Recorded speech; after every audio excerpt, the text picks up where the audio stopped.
शङ्करं शङ्कराचार्यं केशवं बादरायणं सूत्रभाष्यकृतौ वन्दे भगवन्तौ पुनः पुनः। ईश्वरो गुरुरात्मेति मूर्तिभेदविभागिने व्योमवद्व्याप्तदेहाय दक्षिणामूर्तये नमः। नमः श्री शंकरानंद गुरुपादाम्बुजन्मने सविलास महामोह ग्राहग्रासैक कर्मणे।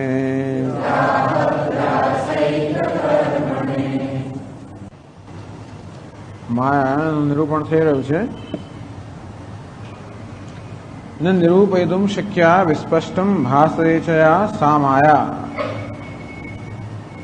જેનું નિરૂપણ કરવું શક્ય નથી, જે સ્પષ્ટ ભાષા છે, અર્થાત જે સ્પષ્ટ આપણા અનુભવનો વિષય છે, અને છતાં પણ જેનું નિરૂપણ કરવું શક્ય નથી એને માયા કહેવાય છે. એવી સામાન્ય આપણી સમજ છે. માયા એટલે કે જાદુ વિશે.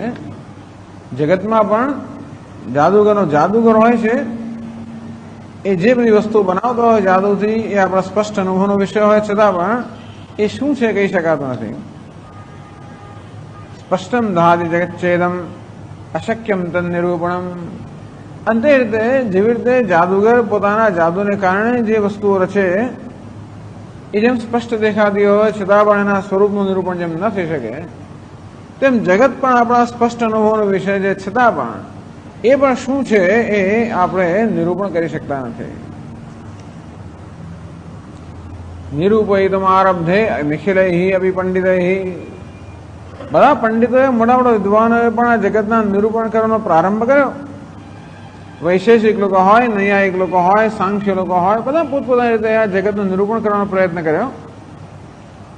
અજ્ઞાનમ પુરસ્તેષામ ભાતિ કક્ષાસુ કાસુચિત. કે મોટા મોટા વૈજ્ઞાનિકો હોય, બધા લોકો કાસુચિત કક્ષાસુ કેટલીક કક્ષા સુધી નિરૂપણ કરી શકે કે આને કારણ આ છે, આનું કારણ આ છે, એમ કાર્યકારણ સંબંધથી કેટલીક કક્ષા સુધી એ લોકો બધા સમજાવી શકે કે કેમ વસ્તુ આમ છે.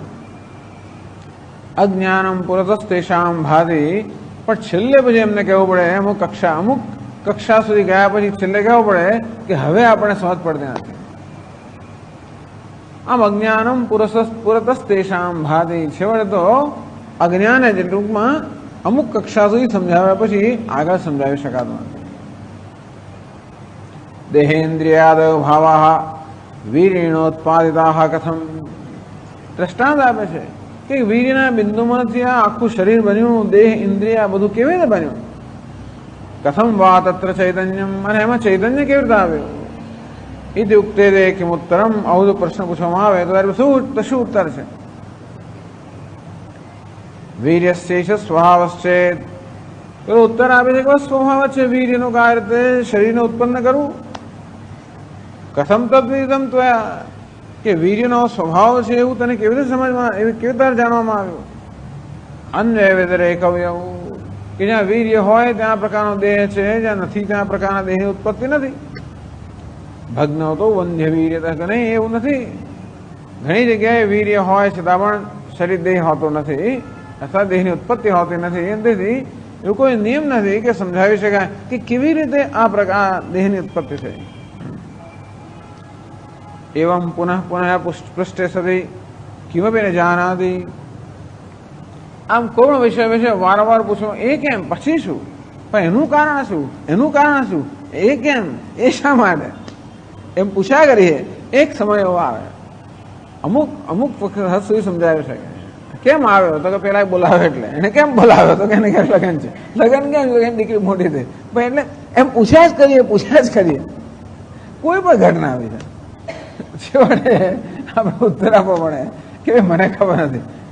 મને એટલે કોઈને ખબર નથી. ટૂંકમાં આવું કેમ છે, આનો એ જ કેમ જન્મ થયો, આવું જ કેમ છે, અને પેલો જ કેમ મુહૂર્ત મળે, આમ જ કેમ થયું. તો કે તો પછી એ કહેવું પડે કે આ તો લીલા છે, ભગવાનનો અનુગ્રહ છે કે શું છે, જે હોય તે ગ્રહો છે, પ્રારબ્ધ છે. આપણે તો આ વસ્તુ થાય પ્રારબ્ધ સમજ ના પડે ને આપણે કહી શકીએ પ્રારબ્ધ બહુ સારી વસ્તુ છે. એને કારણે આપણે નહીતર એટલે આપણા માટે ઉત્તર મળી ગયો પ્રારબ્ધ, અને તે આપણા મનમાં એક નિરાકરણ થઈ ગયું. જો આવો ઉત્તર ના હોત અને આપણું નિરાકરણ થાત જ નહીં તો માણસ અંદર ગાળો થઈ જાય, અને લોકો દુનિયામાં ગાળા થઈ જ જાય છે આવી રીતે. કારણ કે જે લોકો આવી રીતે ઈશ્વરને કે પ્રારબ્ધને સ્વીકારતા નથી, ઈશ્વરને સ્વીકારે તો પણ આ કર્મ અને પ્રારબ્ધ આવું તો ભારતમાં જ છે માત્ર. એટલે બીજા બધા લોકો તો વૈજ્ઞાનિક રીતે કોઈને કોઈ વસ્તુનું કારણ આપવું જ પડે, આનું કોઈ આપી શકતું નથી આવતું. અને એટલા માટે ક્યાં તો પોતાની જાતને જવાબદાર ગણે કે બીજા કોઈને જવાબદાર ગણે, ને પછી એને કારણે જે અનેક પ્રકારનો ક્રોધ, અનેક પ્રકારનો દ્વેષ, દોષારોપણ થતું હોય, આવું થયા જ કરતું હોય. એટલે આમ કેમ પ્રારબ્ધ છે એટલે પેલાનો દોષ નહીં ને કોઈનો દોષ નહીં, પ્રારબ્ધ તો કોઈ જાણતું જ નથી, માટે એને દોષ આપવો તો આપો.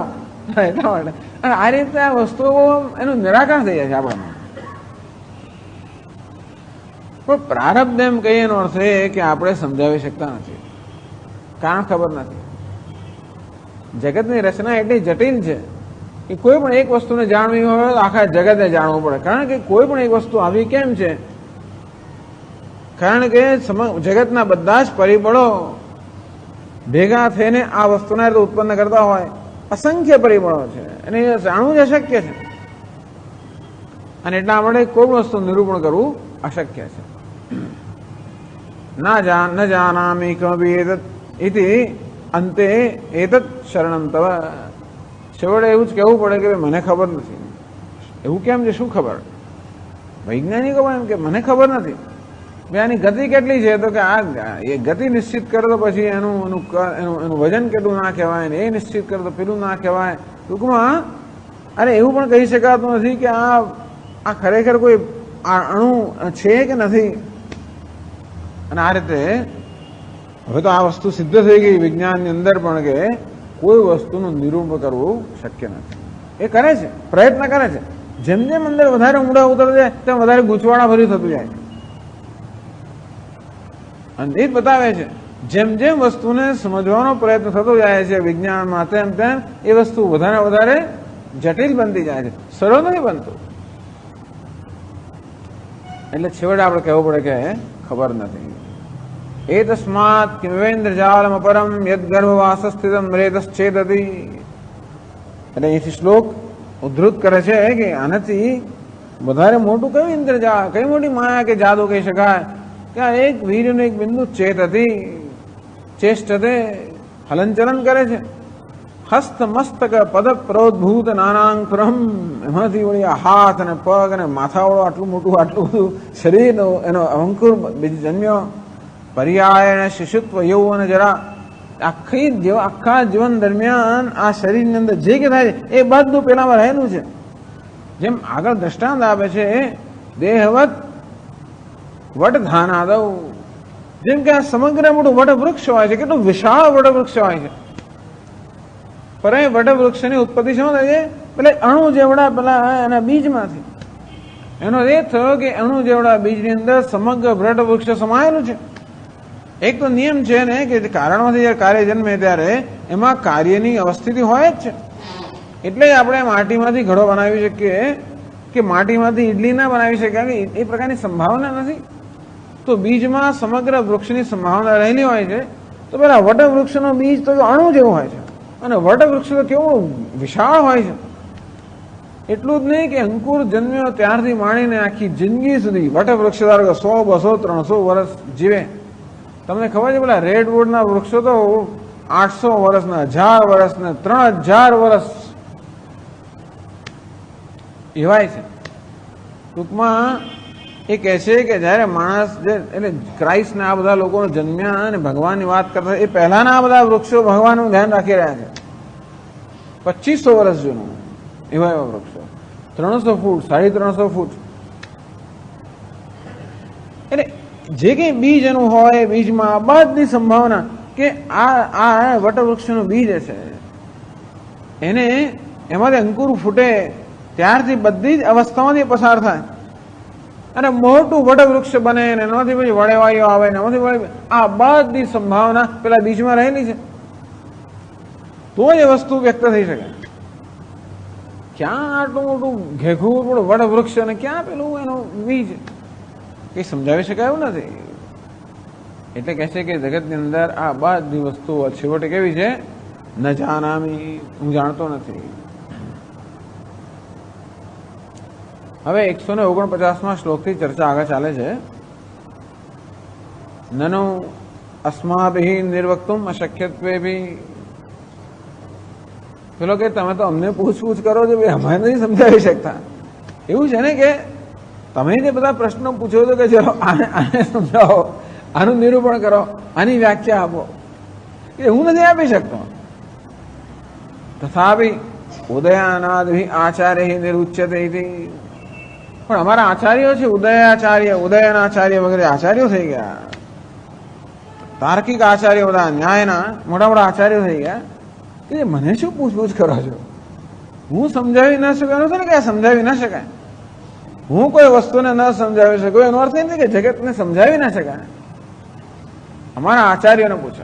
નાના બાળકો ચર્ચા કરે, મારા પપ્પાનું બહુ બધું ખબર હોય, એટલે એ માને કે મારા પપ્પાને બધી જ ખબર હોય.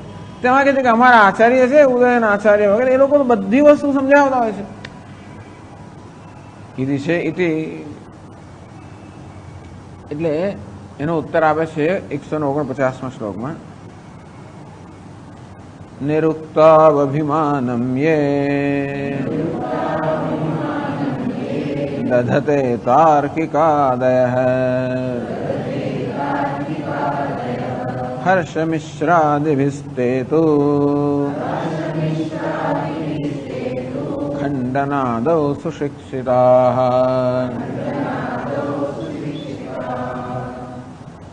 નિરુક્તૌ અભિમાનમ્યે તાર્કિકાદયઃ દધતે.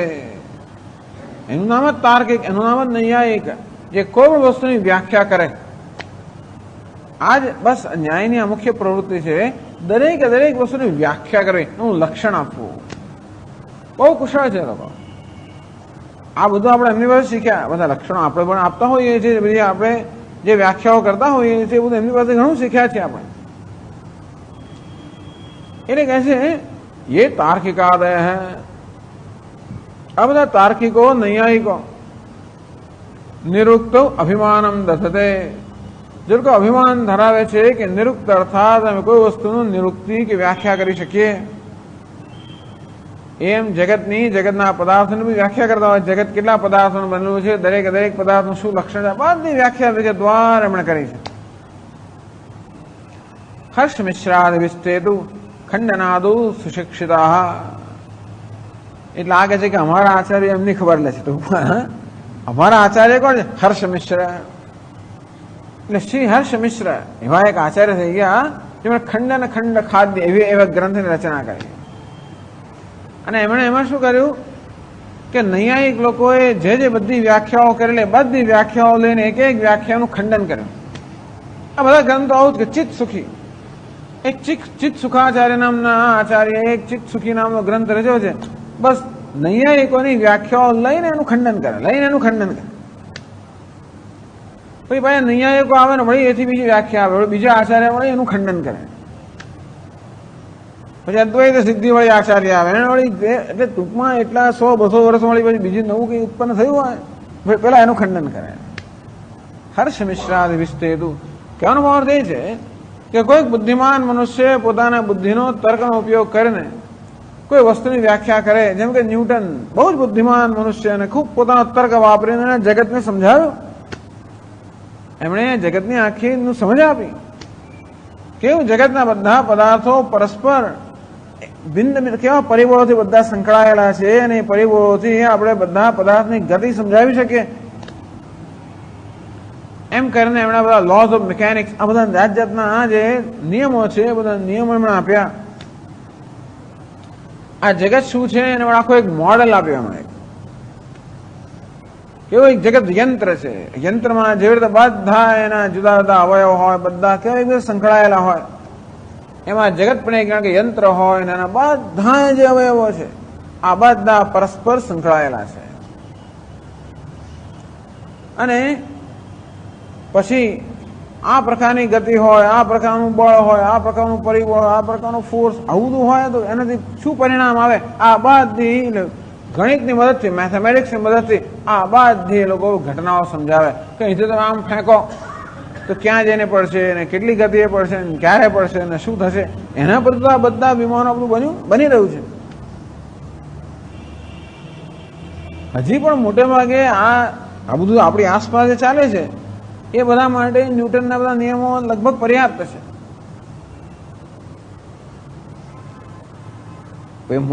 પછી બીજા તાર્કિકો આવ્યા, મેક્સ પ્લેન્ક, આઇન્સ્ટાઈન, બધા એમણે એનું ખંડન કર્યું. અને અત્યારે આ નૈયાયિકો એટલે વૈજ્ઞાનિકો એટલે નૈયાયિક લોકો હજી બીજા આવ્યા જ કરે છે. એ લોકો વળી આઇન્સ્ટાઈનનું ખંડન કરનારા પણ નીકળે છે. કહેવાનો અર્થ એ છે કે જે વસ્તુ આપણે તર્કથી સિદ્ધ કરી હોય એ જ વસ્તુને એનાથી ચઢિયાતો તર્ક એનું ખંડન કરી શકે.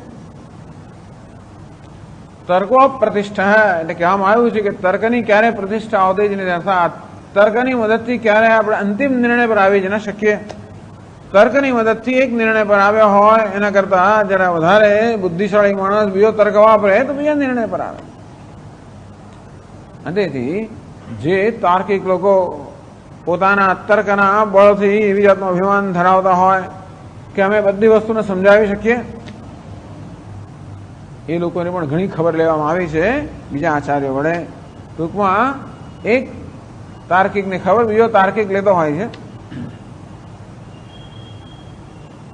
અંતેથી કહેવાનો અર્થ એ છે કે આ જગતમાં કોઈ પણ વસ્તુનો નિર્ણય તર્કથી થઈ શકતો નથી. એ વાત કહે છે 150માં શ્લોકમાં.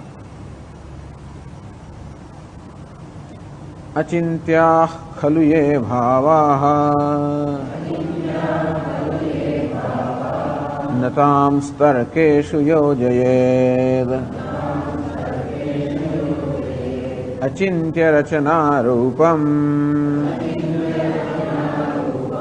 મનસાપી જગત ખલો. આ જાણીતો શ્લોક છે.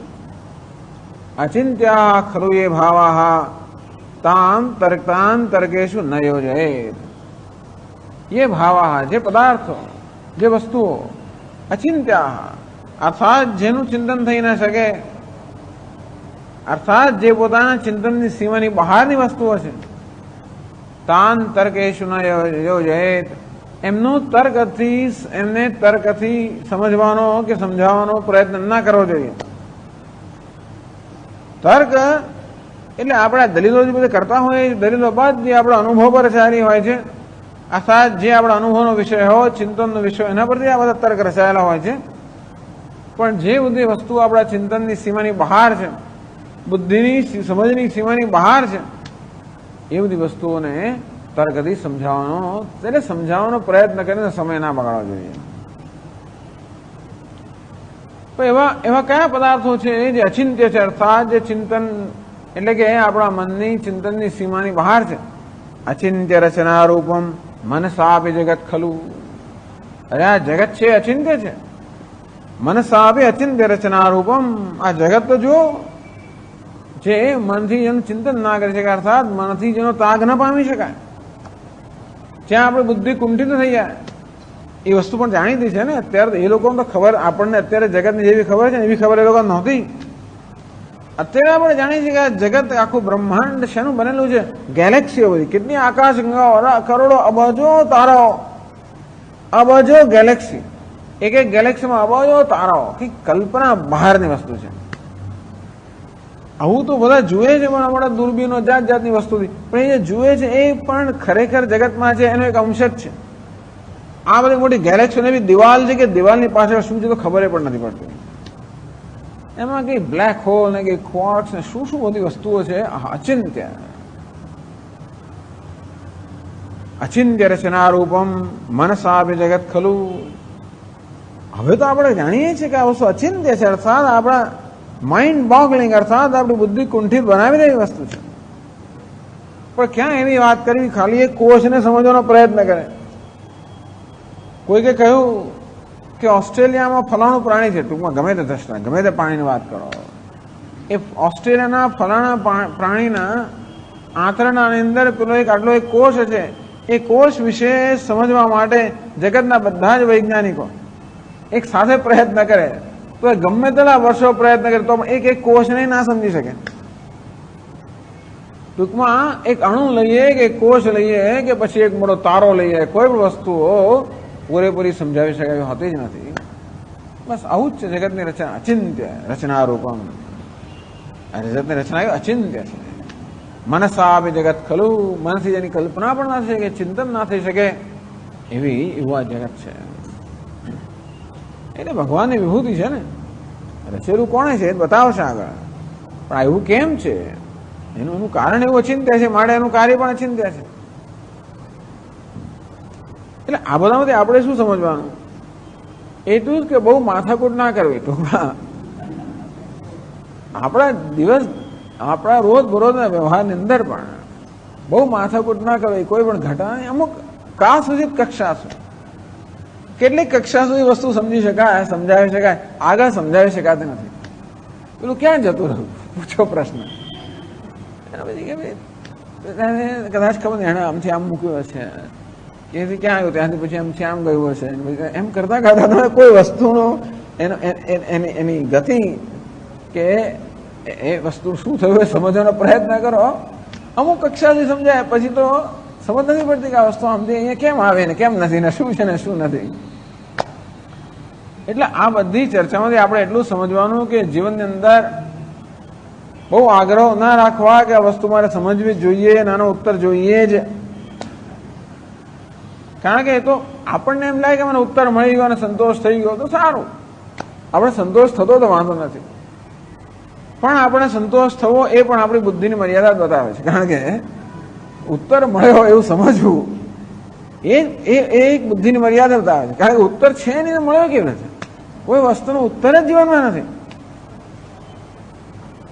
એવું આને કારણે છતાં પણ આપણે વ્યવહારની અંદર વ્યવહાર કરવા માટે કામ ચલાવો, બધા ઉત્તરો મેળવવા પડે, કામ ચલાવો કરવું પડે. એનું કામ ચલાવો એટલે જેને કામ ચાલે. એથી વધારે કોઈ વસ્તુની એક્યુરસી કે પ્રિસિશન કે એથી વધારે કોઈ વસ્તુ સ્પષ્ટ નથી. આટલું જ કામ ચલાવો, એથી તો હશે કશું કરે જવા દો ને. હું એમ નથી કહેતો કે એનો અર્થ કે આપણે બસ હાથ ખંખેરા કરવા, કોઈ જવાબદારી ના લેવી, એવું હું નથી કહેવા માંગતો. પણ આપણી બુદ્ધિમાં સમજવાની જરૂર છે કે છેવટે કોઈ વસ્તુનો એવો કોઈ સ્પષ્ટ ઉત્તર હોતો નથી. અમુક કક્ષા સુધી વસ્તુને સમજાવી શકાય, એથી વધારે કશું સમજાવી શકાય નહીં. આ જગત એ પ્રકારનું જ છે. અચિંત્ય રચના રૂપમ મનસા આપી જગત ખલું. બસ આ પ્રકારનું જ છે. એટલા માટે મનમાં ગુસ્સે થવું, ક્રોધ કરવો, ઈર્ષા કરવી, આ ગુનો કોઈના દોષારોપણ કરવો, આ બધા છૂટી જવાનું. કારણ કે હું જેનું દોષારોપણ કરું છું એ પણ અચિંત્ય છે ને અચિંત્ય છે બધી વસ્તુ. કોઈ માણસ આમ કેમ કર્યું, મને કેમ કર્યું, અચિંત્ય. આમ કેમ ના કર્યું, એ પણ અચિંત્ય જ છે. તો સ્વામી આને આમ તો કરવું જ જોઈએ ને, એ પણ એવી આપણે અપેક્ષા પણ અચિંત્ય જ છે. એવી અપેક્ષા કેમ છે આપણો, એ પણ અચિંત્ય જ છે. આપણે અપેક્ષા રાખ્યા કરીએ, અપેક્ષા પૂરી ના થાય, આપણે નિરાશ થઈએ, આપણી પાસે કોઈને ગુસ્સે થઈએ, એમ બધી ચાલ્યા કરે ચર્ચાઓ. એ પ્રકારની આખી પ્રક્રિયા ચાલ્યા કરે. પણ છેવટે મનમાં પૂછીએ કે અપેક્ષા શું કામ રાખું છું, એ ના સમજાવે. એ તો સ્વામીજી મારા પપ્પા છે એટલી તો અપેક્ષા હોય ને, શા માટે ફલાણા છે એટલે શા માટે? છેવટે એવું છે કે ભાઈ પપ્પા હોય પણ આમ કરે જ, એવું કઈ એ વ્યાપ્તિ છે? કોઈ વ્યાપ્તિ એટલે શું કે એક પ્રકારનો નિયમ કે ભાઈ જ્યાં ધુમાડો હોય ત્યાં અગ્નિ હોવો જ જોઈએ. એવી કે વ્યાપ્તિ છે કે પપ્પા નામનું પ્રાણી આમ જ કરે ને આમ ના જ કરે, એ કોઈ વ્યાપ્તિ છે જ નહીં. કે મમ્મી આમ જ કરે કે દીકરો આમ જ કરે, દીકરી આમ જ કરે, ના જ કરે, એવી કોઈ પ્રકારની વ્યાપ્તિ, એવો કોઈ નિયમ છે? ક્યાંય કશું નિયમ નથી. આપણે જયારે અપેક્ષા રાખતો હોય ત્યારે નિયમો, આપણે નિયમને માની લીધો છે મનમાં કે ભાઈ દીકરો એટલે આમ તો હોય જ ને, ફનો એટલે આમ તો હોય જ ને, એટલે આમ તો હોય જ ને. પણ એ પ્રકારનો નિયમ તમે ક્યાંથી લઈ આવ્યા? કઈ જગ્યાએ તમે આ વ્યાપ્તિ જોઈ કે ત્યાં પરથી એવો નિશ્ચય કર્યો કે આવું આમ હોવું જ જોઈએ? એટલે એવો જગતમાં આમ આપણે રોજ કહે છે કે જગત નિયમ છે, આમ તો કશો નિયમ છે જ નહીં. એટલા માટે કહેવામાં આવે છે જેથી આપણે બહુ મગજ બહુ દુઃખી ના થાય મનમાં. આ બધી વસ્તુ છોડવા માટે આ ચર્ચા છે. આપણે દુઃખી થઈ પકડી રાખીને આગ્રહો ને બધું રાખીને દુઃખી થતા હોઈએ છીએ. અચિંત્ય રચના રૂપમ મનસા બે જગત ખલું. આ જગત તો અચિંત્ય રચના રૂપ હોવાને કારણે મેં આટલું કર્યું એનો આ બદલો આવ્યો અને પેલા કશું નથી કર્યું. હવે એ પણ શું કહી શકાય? પૂર્વ જન્મમાં કોણે શું કર્યું આપણે શું ખબર પડે? અત્યારે આપણી પાસે કોઈ ધારો કે આ વસ્તુ પડાવી ગયો તો ભૂતકાળમાં આપણે શું કર્યું આપણે ખબર નથી. એટલે કોણ કયો હિસાબ પતાવે છે આપણે કહી શકતા નથી. કારણ કે આ બધી પ્રક્રિયા ક્યાંથી ચાલતી આવે છે, અનાદિકાળથી ચાલતું આવે છે. એટલે આપણા 50-60 વર્ષના જીવનકાળની અંદર આ બધી વસ્તુની સમજ પ્રાપ્ત કરવી એ શક્ય નથી. એટલા માટે વસ્તુ દુઃખ આપે, એક મહાત્મા આટલું કહે છે, જે વસ્તુ દુઃખ આપતો એને છોડી દેવી. શું દુઃખ આપે છે? આગ્રહ દુઃખ આપે છે છેવટે. સ્વામી આ ફૂલ મને દુઃખ આપે. ફૂલ બીજા કઈ દુઃખ નથી આપતો.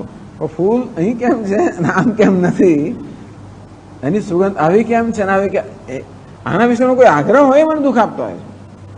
આમ કોઈ વસ્તુ ક્યારે દુઃખ આપે? એના વિશેનો કોઈ પ્રકારનો આગ્રહ હોય. અંતે છોડવાનું એક જ છે આગ્રહ. એટલા માટે કહે છે કે આગ્રહ રાખવાની પાછળનો આપણે તો જયારે આગ્રહ રાખીએ ત્યારે એની પાછળ આપણે એવી સમજ હોય છે કે એનો આવો નિયમ છે એટલે આમથી આમ થવું જ જોઈએ. એવું ન હોવાના કારણે કોઈ આગ્રહના જીવનમાં સ્થાન જ નથી. અને એટલા માટે બુદ્ધિમાન મનુષ્ય એ છે કે ધીમે ધીમે બધા આગ્રહો છોડતો જાય. એટલે ઈશ્વર કરે છેવટે એક આગ્રહ કહો તો કાંઈ ઈશ્વરનો સંકલ્પ છે, ઈશ્વરના કહેવાથી થઈ રહ્યું છે. એના માટે એ જે કરે બરોબર છે. આ રીતે આપણે આમાંથી ધીમે ધીમે બોજમાંથી મુક્ત થતા જઈએ. બોજ હળવો કરવા માટે આ બધી મિથ્યાત્વની ચર્ચા બધો બોજ હળવો કરવા માટે છે. નિરાશ થવા નથી કહે આ તો કઈ સમજ પડે એવું છે જ એવું નથી. એ જ સારું છે. વેદાંત લોકો ખુશી થાય છે. કોઈ સમજાવી ના શકાય એટલે લોકો નિરાશ ના થાય, ખુશ થાય કે હા સમજાવી ના શકાય તો છોડી દેવાની. જે સમજાવાય ને એને છોડી દેવાની. એક જ વસ્તુ સમજાવે, સત્યમ જ્ઞાનમ અનંતમ બ્રહ્મ. એ વગેરે સમજાવે એવું છે જ નહીં. મારે બાકી બધું જ છોડી દેવાનું છે. એના મિથ્યા નનુ બહુ તો એવમ જગત અચિંત્ય રચનાત્વમ. ચાલો જગત તો અચિંત્ય રચના વાળું છે એ બને માયામ કે માયાતમ. પણ આપ તો માયાની ચર્ચા કરી રહ્યા છો. એમાં ભાઈ તમે આ જગતની ચર્ચામાં આવી ગયા, પણ આપ તો માયાને સમજાવવા પ્રયત્ન કરી રહ્યા છો. તો આ જગત અચિંત્ય રચનાર વાળું છે તો બરોબર, પણ એનેથી એટલે માયાના વિષયમાં આપણે શું સમજવું? તો 151 શ્લોકમાં એ કહે છે અચિંત્ય રચના શક્તિ બીજમ માયેતિ નિશ્ચિનો માયા બીજમ તદેવૈકમ સુષુપ્તાવનુભૂયતે.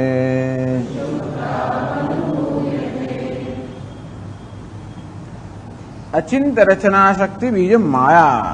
માયા કોને કહેવાય? આ અચિંત્ય રચનારૂપી જગત છે એ જગતનું કારણ ન માયા.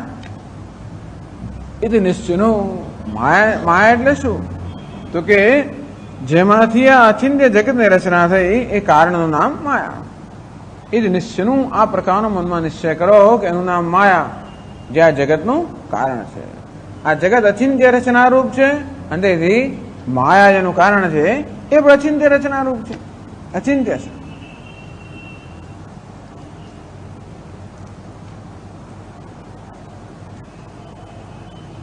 નનુ એવમ વિધમ કારણમ ક્વ દૃષ્ટમ.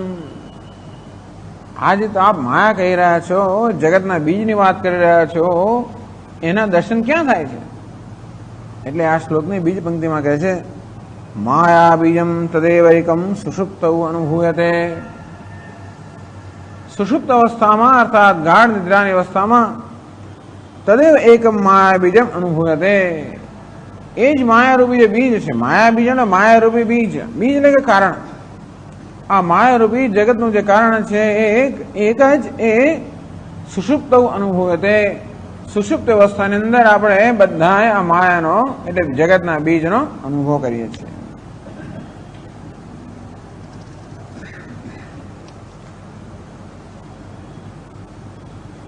કથમ તસ્ય જગત બીજત્વમ. અરે સુષુપ્તિમાં જે હોય છે એ જગતનું કારણ છે એવડે કઈ રીતે? સુષુપ્તિ અર્થાત ગાઢ નિદ્રા. એક વસ્તુ છે કે ગાઢ નિદ્રામાં બધાનો અનુભવ એક સમાન હોય છે. એટલે ગાઢ નિદ્રામાં મારો જે અનુભવ હોય એવો જ અનુભવ તમારો કોઈનો પણ હોય, કોઈનો પણ. પછી તો કૂતરા બિલાડ પણ ગાઢ નિદ્રામાં હોય ત્યારે એમનો અનુભવ એક સમાન જ હોય છે. પ્રાણી માત્ર જે લોકો ગાઢ નિદ્રા એવા હોય એમના તો મચ્છર એ લોકો ઊંઘતા હશે આપણે ખબર નથી. ટૂંકમાં આ બધા પ્રાણીઓ ઊંઘે છે એમના ગાઢ નિદ્રા છે મને ખબર નથી. પણ હોય તો જો કોઈ પ્રાણી ગાઢ નિદ્રાનો અનુભવ કરતો હોય, સુષુપ્તિનો અનુભવ કરે, એ દરેક પ્રાણીનો સુષુપ્તિમાં અનુભવ સમાન છે. ત્યાં કોઈ પ્રકારની વિશેષતા હોતી નથી. બધાનો અનુભવ કયો છે? નિર્વિશેષ. કારણ કે ત્યાં કોઈ પ્રકારનું અભિમાન હોતું નથી. આગળના અધ્યાયમાં આવશે પ્રકરણોની અંદર તત્ર પિતા પિતા ભવતી માતા માતા ભવતી. આ ગ્રંથકાર જ કહે છે, શાસ્ત્રમાં કહેલું છે. ત્યાં પિતા પિતા રહેતો નથી, માતા માતા રહેતી નથી, સ્ત્રી સ્ત્રી રહેતી નથી, પુરુષ પુરુષ રહેતો નથી, અરે ખૂની ખૂની રહેતો નથી, અને સંત સંત રહેતો નથી. ક્યાં? સુષુપ્તિમાં.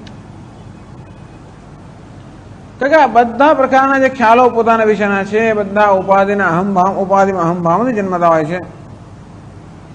પરંતુ ઉપાધિમાં અહમભાવ એટલે સ્થૂળ અને સૂક્ષ્મ બંને શરીરમાંથી અહમભાવ જયારે મુક્ત થઈએ ત્યારે આપણને સુષુપ્તિનો અનુભવ થાય. એ સુષુપ્તિ કારણ અવસ્થા છે. કારણ એટલે બીજ, બીજ એટલે કારણ. કારણ તો કેમ બીજ કહેવામાં આવે? કારણ કે બીજની અંદર જેવી રીતે સમગ્ર વૃક્ષ સમાયેલું છે.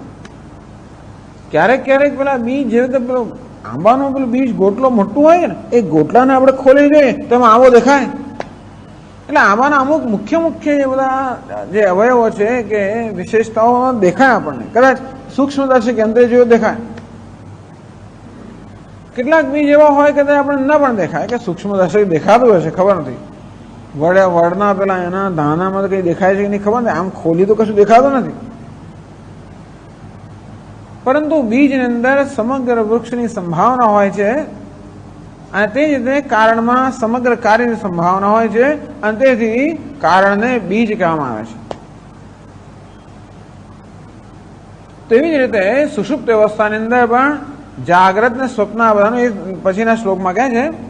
પણ સુષુપ્ત અવસ્થાની અંદર આપણું કોઈ અભિમાન હોતું નથી, ત્યાં અહમ બુદ્ધિ નથી હોતી, હું પણ આનો ખ્યાલ નથી હોતો.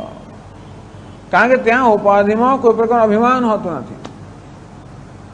એવું હોવાને કારણે દરેકની ત્યાં માત્ર અજ્ઞાનનું એક આવરણ હોય છે, અને અજ્ઞાનનું કોઈ વિશેષતા નથી. અજ્ઞાન જે બધાનું કારણ છે એ કોઈ વિશેષતા ન હોવાને કારણે સુષુપ્ત અવસ્થામાં બધાને એક સમાન અનુભવ થતો હોય છે. સ્વપ્નમાં જુદો થાય, જાગ્રતમાં જુદો થાય, તો સુષુપ્તિમાં બધાને એક સમાન અનુભવ થતો હોય છે. આનંદ ઘન, પ્રજ્ઞાન ઘન, પ્રજ્ઞાન બધી આવી વૃત્તિઓ ઘન થઈ ગઈ, આનંદ પણ ઘન. એટલે કહે છે આ ગ્રંથકાર કે સુષુપ્તિમાં જે આપણે અનુભવ થાય છે, માયાનો અનુભવ થાય છે, કારણનો અનુભવ, જગતના કારણનો અનુભવ ત્યાં થાય છે.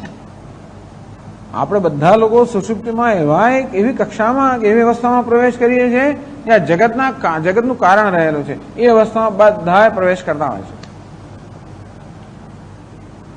કથમ તસ્ય જગત બીજત્વમ. આ સુષુપ્તિમાં જ અનુભવ થાય છે એ જગતનું બીજ છે. કઈ રીતે? 152 શ્લોકમાં એ સમજાવે છે. જાગ્રત સ્વપ્ન જગત તત્ર લીનમ બીજ ઇવ દ્રુમઃ તસ્માદશેષ જગતઃ વાસનાસ્તત્ર સંસ્થિતાઃ.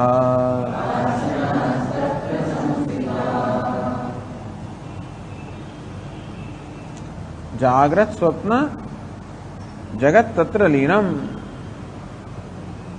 હું આટલું બોલું સંભળાય? પાછળ આટલા અવાજથી બોલું તો પાછળ સંભળાય છે? બધાને સંભળાય છે? મને જ ખાલી ભ્રમ છે કે સંભળાતું નથી. જાગ્રત સ્વપ્ન જગત તત્ર લીનમ. તો સુષુપ્તિ આ જગતનું કારણ છે કે સુષુપ્તિ અવસ્થાની અંદર આ જગતના કારણરૂપ માયાનો આપણે અનુભવ કરીએ છીએ કે જગતના કારણનો અનુભવ કરીએ કઈ રીતે? જાગ્રત સ્વપ્ન જગત તત્ર લીનમ.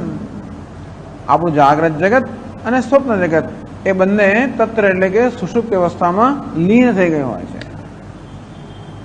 દ્રષ્ટાંત આપે બીજે એવ દ્રુમ. દ્રુમ એટલે કે વૃક્ષ. જે તો વૃક્ષ આ બીજની અંદર લીન થઈ ગયું હોય છે. લીન એટલે કે સમાયેલું હોય છે. અને તે રીતે આપણું સમગ્ર જાગ્રત અને સ્વપ્ન જગત સુષુપ્તિની અંદર લીન થયું હોય છે, સમાયેલું હોય છે. આગળ અનેક વાર આપણે ચર્ચા કરી ગયા કે સુષુપ્તિમાં કોઈ વસ્તુનો નાશ થતો નથી. આપણા વ્યક્તિત્વનો નાશ ત્યાં થતો નથી હોતો. આપણું વ્યક્તિત્વ માત્ર ત્યાં અવ્યક્ત કે અવ્યાકૃત અવસ્થામાં જ હોય છે. એટલા જ માટે આપણે કહીએ છીએ કે સુષુપ્તિમાં જાગ્રતને સ્વપ્નનું બીજ છે. કારણ કે આપણે જ્યારે સ્વપ્નનો અનુભવ કરીએ એની પહેલા સુષુપ્તિ હોય. સુષુપ્તિ અવસ્થામાં આપણે સ્વપ્નમાં આવીએ, ત્યાંથી જાગ્રતમાં આવીએ. એ જ બતાવે છે કે સ્વપ્ન અને જાગ્રતના બધા અનુભવોની સંભાવના સુષુપ્તિમાં રહેલી હોય. કારણ કે કશાકમાંથી હંમેશા કશું ઉત્પન્ન થાય.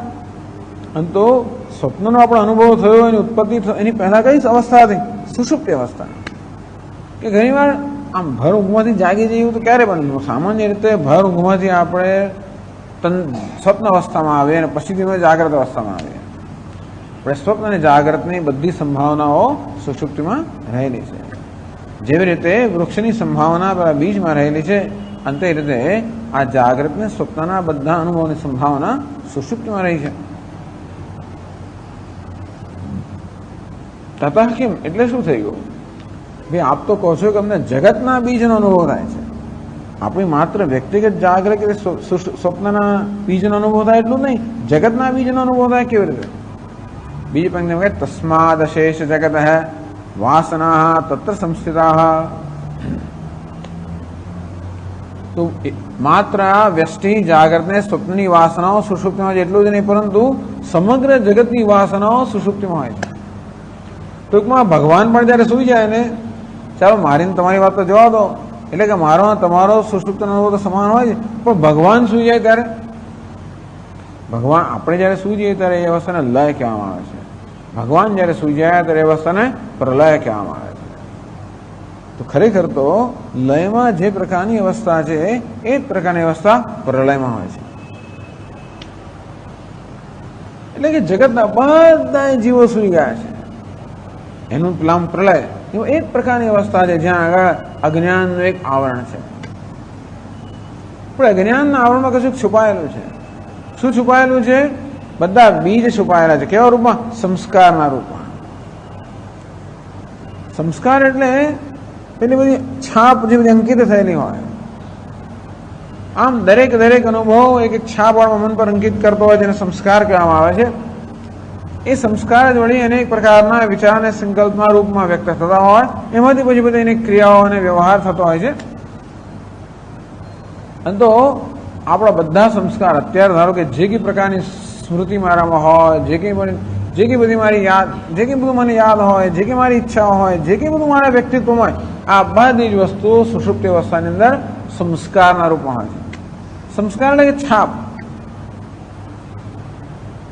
જેમ કોઈ આપણે ત્યાં નોકરી કરતો હોય, આપણે ત્યાં ઘરમાં કંઈક ધારો કે કન્સ્ટ્રક્શન વર્ક ચાલતું હોય કે બાંધકામ ચાલતું હોય ઘરની અંદર થોડું, તો આપણે રોજ પછી લખતા હોઈએ કડીઓ કેટલા દિવસ આવે, બોલો મજૂર કેટલા, આપણે રોજ રાખતા હોય ને. ઘણીવાર આપણે આવું કામ કરતા હોઈએ ઘરમાં, આપણે થતું હોય તો આપણે કરવું જ પડે ને, ધ્યાને રાખવું પડે બધું.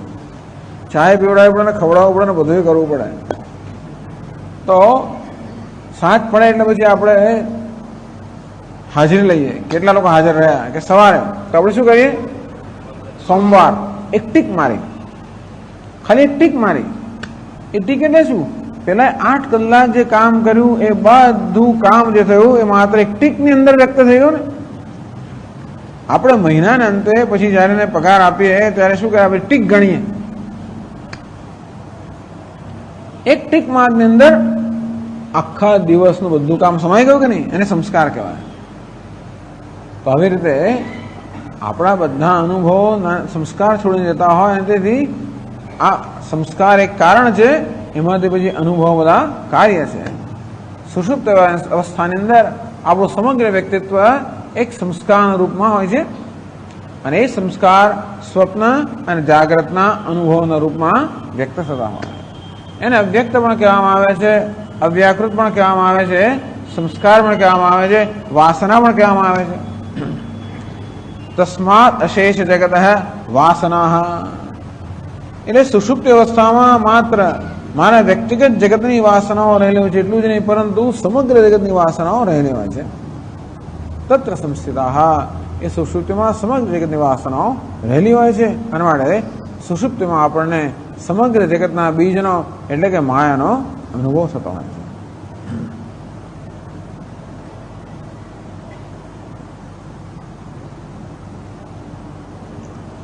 તો કેમ?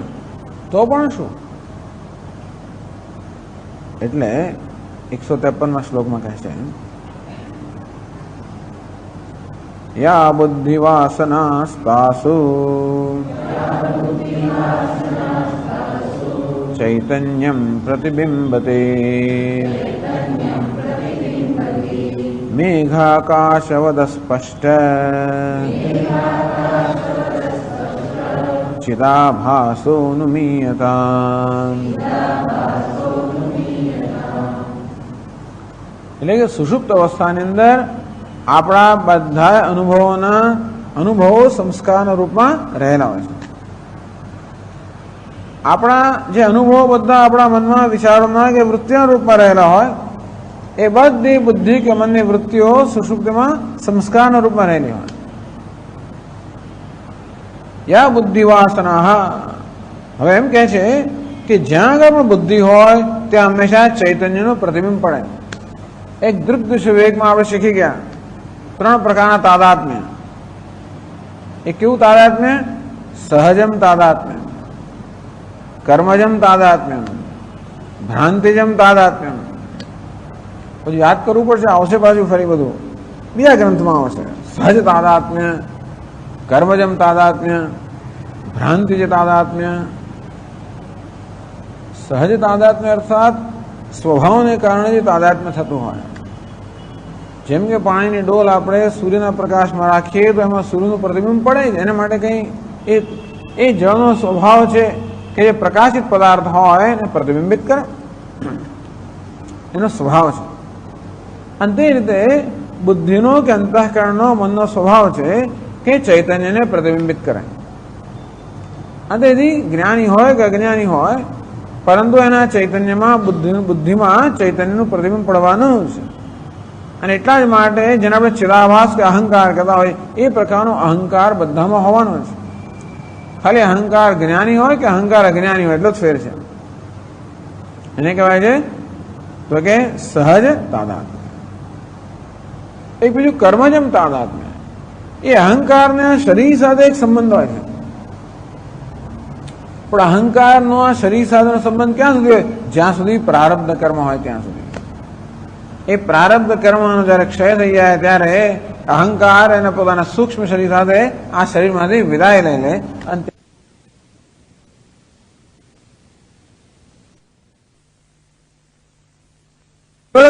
અહંકારને આત્મા માનવો, તો દેહને આત્મા માનવો એ કેવું છે? ભ્રાંતિમાંથી જન્મેલું તાદાત્મ્ય. એનો કઈ અત્યારે ઉપયોગ નથી, તો ખાલી હું યાદ દેવડાવી દઉં છું. આવું તાદાત્મ્ય આપણે વાત કરતા હતા. તો આપણે કયા પ્રકારનું તાદાત્મ્ય દૂર કરવાનું છે? પેલા ભ્રાંતિમાંથી જન્મેલું તાદાત્મ્ય. કર્મમાંથી જન્મેલું તાદાત્મ્ય કર્મ પૂરું થાય ત્યારે થશે, એમાં પણ આપણે કંઈ ના કરી શકીએ. જે સહજ તાદાત્મ્ય છે સ્વભાવ હોવાને કારણે એમાં પણ કંઈ થઈ ના શકે. જ્યાં સુધી અંતઃકરણ છે, સૂક્ષ્મ શરીર છે, ત્યાં સુધી એમાં ચૈતન્યનું પ્રતિબિંબ હોવાનું જ. તો ભ્રાંતિ જેમ તાદાત્મ્ય, દેહને આત્મા માનવો, અહંકારને આત્મા માનવો, આ પ્રકારનું જે તાદાત્મ્ય છે એ ભ્રાંતિમાંથી એટલે અજ્ઞાનમાંથી જન્મેલું છે. અને એ જ્ઞાન વડે દૂર થાય, એના વડે વિવેકની જરૂર. એમાં દૃગ્દૃશ્ય વિવેક કરવામાં આવે. અહીં પેલા સહજ તાદાત્મ્યની વાત કરે છે કે જ્યાં જ્યાં પણ આપણું મન હોય કે અંતઃકરણ હોય ત્યાં હંમેશા ચૈતન્યનું પ્રતિબિંબ પડવાનું, ચિદાભાસ. જેમ કે અરીસો હોય એની અંદર એની સામે રહેલા પદાર્થનું પ્રતિબિંબ પડે છે, કે પાણીની ડોલ હોય તેમાં સૂર્યનું પ્રતિબિંબ જેમ પડે તે રીતે અંતઃકરણની અંદર ચૈતન્યનું આત્માનું પ્રતિબિંબ પડવાનું છે. હવે એ તો આપણે જાણીએ છીએ. તો સુષુપ્ત અવસ્થામાં શું હોય છે? બુદ્ધિ હોય છે ખરી, પણ કયા રૂપમાં હોય છે? સંસ્કારના રૂપમાં હોય છે. જાગ્રત અવસ્થામાં આપણી બુદ્ધિ કે આપણું મન બહુ સ્પષ્ટ વૃત્તિઓના રૂપમાં હોય છે. સ્વપ્ન અવસ્થામાં પણ આપણું મન પેલી વૃત્તિઓના રૂપમાં હોય છે, જે સ્પષ્ટ હોય છે. પરંતુ એ જ મન કે અંતઃકરણ સુષુપ્ત અવસ્થામાં માત્ર સંસ્કારના રૂપમાં હોય છે. એટલે કે યા બુદ્ધિ વાસના તાસુ ચૈતન્યમ પ્રતિબિંબતી. તો જેવી રીતે એટલે કલ્પના કરો કે અરીસો હોય, અરીસામાં તો જાણે કે પ્રતિબિંબ પડે છે.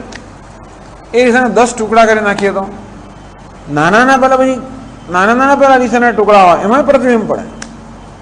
એના 100 ટુકડા કરો તો એક આટલું નાનકડું પેલું હોય તો એમાં પ્રતિબિંબ પડે. ટૂંકમાં અરીસાપણું જ્યાં પણ હોય ત્યાં પ્રતિબિંબ પડવાનું છે. મોટું હોય નાનું હોય, અને તે રીતે જ્યાં પણ બુદ્ધિપણું છે કે મનપણું છે ત્યાં આગળ ચૈતન્યનું પ્રતિબિંબ પડવાનું છે. અને તો સુષુપ્ત અવસ્થાની અંદર આ જે બુદ્ધિ સંસ્કારના રૂપમાં હોય છે, તેથી બુદ્ધિ તો છે જ, પણ એના સંસ્કારના રૂપમાં ત્યાં પણ ચૈતન્યનું પ્રતિબિંબ પડવાનું. એટલે કે યા બુદ્ધિ વાસના હતાસુ ચૈતન્યમ પ્રતિબિંબતી. સુષુપ્ત અવસ્થાની અંદર જે બુદ્ધિની આપણી વાસનાઓ જે સંસ્કાર રૂપમાં છે, એ વાસના એટલે સંસ્કાર, બુદ્ધિ જે વાસના કે સંસ્કાર રૂપમાં છે ત્યાં પણ ચૈતન્યનું પ્રતિબિંબ પડવાનું. નનુ તાસુ પ્રતિબિંબ અસ્તિ ચેત કુતો ન અનુભૂયતે. કે આ બુદ્ધિ વાસનામાં કે બુદ્ધિના સંસ્કારમાં જો ચૈતન્યનું પ્રતિબિંબ હોય તો આપણને ત્યારે અનુભવ કેમ થતો નથી? અત્યારે જાગ્રત અવસ્થામાં અનુભવ થાય છે, ચૈતન્યનો અનુભવ થાય છે અહંકારના રૂપમાં, આત્મા તો સ્વપ્નમાં પણ થાય છે. તો સુષુપ્તિમાં આપણને ત્યાં આગળ ચૈતન્યનો અર્થાત અહંકાર અનુભવ થતો નથી. તો આપ જો એમ કહેતા હો કે સુષુપ્તિમાં પણ જો ચૈતન્યનું પ્રતિબિંબ હોય, ચિદાભાસ હોય, તો કેમ સુષુપ્તિમાં ચિદાભાસનો અનુભવ થતો કેમ નથી? જાગ્રતમાં ચિદાભાસનો અહંકાર અનુભવ થાય, સ્વપ્નમાં થાય, તો સુષુપ્તિમાં કેમ ન થાય? એટલે કહે છે અસ્પષ્ટત્વાદ. કારણ કે એ બુદ્ધિ સુષુપ્તિમાં કેવી અસ્પષ્ટ અવસ્થામાં છે, સંસ્કાર અવસ્થામાં છે. એટલા માટે આપણને ત્યાં આગળ અહંકારનો સ્પષ્ટ અનુભવ થતો નથી. મેઘાકાશવદ સ્પષ્ટ ચિદાભાસોનું મીયતામ. આ પાછું બહુ વખત પહેલા દ્રષ્ટાંત આવી ગયા બધા. પણ ધીમે ધીમે ગ્રંથકાર ભૂલી નથી ગયા, આપણને એમ કે ભૂલી ગયા આટલા શ્લોકોની અંદર. એકદમ શરૂઆતમાં આપણે 25 એવા શ્લોકો જ્યારે શીખતા હતા ને, ત્યારે ગ્રંથકારે બધા જાત જાતના આકાશની વાત કરેલી. ફરી એવા આવતા ક્લાસમાં ફરી બતાવીશું તમને, પણ ત્યારે આ ક્લાસમાં જોઈ શકાય, એમાં કંઈ વાંધો નથી. પણ આ તો કારણ કે એ ચર્ચા આવે છે પાછી. મેં કહું 24મો શ્લોક, પછી એવા શ્લોક તમે જુઓ એથી પણ આગળ, એથી પણ પહેલા 18મા શ્લોક ને 19મા શ્લોક.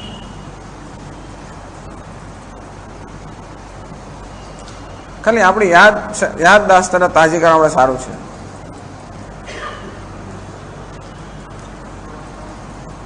નર્યો 18મા શ્લોક. અત્યારે આપણે તે કૂટસ્થો બ્રહ્મ જીવેશૌ ઇતિ એવમ ચિત્ત ચતુર્વિધા. આ ચિત્ત ચૈતન્યની 4 અવસ્થાઓ છે કે ચતુર્વિધા 4 પ્રકારની છે.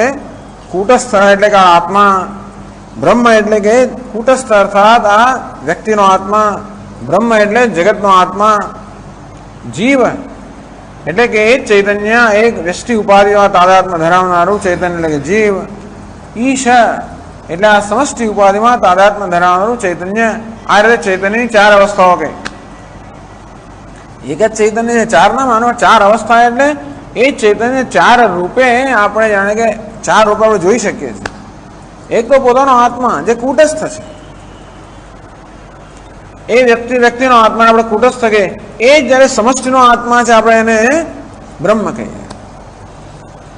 એ જ ચૈતન્ય આ વ્યક્તિગત ઉપાધિમાં અહમભાવ ધરાવતા આપણે જીવ કહીએ. એ ચૈતન્ય સમષ્ટિમાં અહમભાવ ધરાવતા આપણે એને ઈશ્વર કહીએ. इत्येवं चित् चतुर्विधा प्रकारे चित् એટલે કે ચૈતન્ય જેમ ચાર પ્રકારનું છે તેવી રીતે ઘટાકાશ મહાકાશો જલાકાશાભ્રખે યથા તથા કે યથા તે રીતે ઘટાકાશ પણ કારણ કે પેલા દ્રષ્ટાંત એના દાષ્ટાંત છે ઘટાકાશ મહાકાશ જલાકાશ અને મેઘાકાશ એવા ચાર આકાશ છે ઘટાકાશ મહાકાશ એ તો સ્પષ્ટ છે આ ઘટમાં રહેલો આકાશ શું કહેવાય ઘટાકાશ સર્વત્ર રહેલા આકાશને કહેવાય મહાકાશ આપણો દેહ ઘટ સમાન છે ને એ દેહમાં રહેલા ચૈતન્ય આપણે શું કહીએ કૂટસ્થ સર્વત્ર રહેલા ચૈતન્ય આપણે કહીએ બ્રહ્મ ઘટાકાશ અને મહાકાશ કોઈ જુદું નથી પણ ઘટને કારણે આપણે એવી જાતની ભ્રાંતિ થાય ઘટની અંદર આકાશ છે આપણે ઘટાકાશ કહીએ હવે આ ઘડામાં પાણી ભરવામાં આવે તો પછી આ એક વ્યક્તિગત પાણી થયું એમાં પેલા આકાશનું પ્રતિબિંબ પડે એને જલાકાશ કહીએ અને સમષ્ટિ જળ હોય સમષ્ટિ જળ એટલે આકાશમાં બધા ખૂબ બધા વાદળો હોય જ્યારે આપણે મેઘ કહીએ એવો જળ હોય છે ને વાદળોમાં જળ હોય છે કે નથી હોતું હોવું જ જોઈએ કયા રૂપમાં હોય એકદમ નાના નાના બિંદુઓના રૂપમાં હોય સંસ્કારના રૂપમાં હોય શા પરથી કહો છો કે પેલા વાદળમાં જળ છે કારણ કે એમાંથી જળની વર્ષા થાય છે તો વર્ષા જ્યારે થાય ત્યારે તો આપણે જળને સ્પષ્ટ જોઈ શકતા હોઈએ છીએ એટલે જ આપણે કહીએ છીએ કે મેઘ કે વાદળ જેમાંથી આ જળની વર્ષા થાય છે ત્યાં પણ એ જળ હોવું જોઈએ માત્ર નાનકડા બિંદુના રૂપમાં હોય સ્પષ્ટ દેખાય નહીં આપણે પણ હોય તો જળનો સ્વભાવ છે કે હંમેશા આકાશને પ્રતિબિંબિત કરે જેમ આ નાનકડા ઘણામાં રહેલું જળ આકાશને પ્રતિબિંબિત કરે છે અંતે રીતે પેલા મેઘ કે વાદળમાં રહેલું જળ છે એ પણ આકાશને પ્રતિબિંબિત કરતું હશે જળનો સ્વભાવ છે તેવી જ રીતે આપણી બુદ્ધિ તો સુષુપ્તિ અવસ્થામાં બુદ્ધિ કેવી છે પેલા સંસ્કાર બિંદુના રૂપમાં નાની નાની સંસ્કારના રૂપમાં જેવી રીતે મેઘની અંદર જળ પેલા સંસ્કારના રૂપમાં રહેલું છે અને એ જ પછી વૃષ્ટિના રૂપે અભિવ્યક્ત થતું હોય તે જ રીતે સુષુપ્તિમાં આપણી બુદ્ધિ સંસ્કારના રૂપમાં રહેલી છે અને જાગૃત સ્વપ્નમાં એ વ્યક્તિ રૂપે સ્પષ્ટ રૂપે વ્યક્ત થાય તો આ રીતે ચાર પ્રકારના આકાશ ચિત્તની ચાર અવસ્થાઓ કે ચાર પ્રકારનું ચિત્ત એ સમજાયું અત્યારે એ વળી ઓછો આપણા એને યાદ દેવડાવે છે પાછા જઈએ આપણે 153માં શ્લોકમાં મેઘાકાશવદ સ્પષ્ટ ચિદાભાસો નુમીયતામ અંતે સુષુપ્તિની અંદર પણ ચિદાભાસ છે જાગ્રત સ્વપ્નમાં તો છે જ કારણ કે ત્યારે તો આપણે બુદ્ધિ કે મન બહુ સ્પષ્ટ છે એટલે તેથી ચૈતન્યને પ્રતિબિંબિત કરે એટલે અહંકાર ચિદામાં એટલે અહંકાર જાગ્રતમાં અહંકાર છે સ્વપ્નમાં પણ અહંકાર છે સુષુપ્તિમાં ચિદાભાસ કેવો છે અસ્પષ્ટ છે મેઘાકાશ અસ્પષ્ટ અસ્પષ્ટ અવ્યાકૃત કે અવ્યક્ત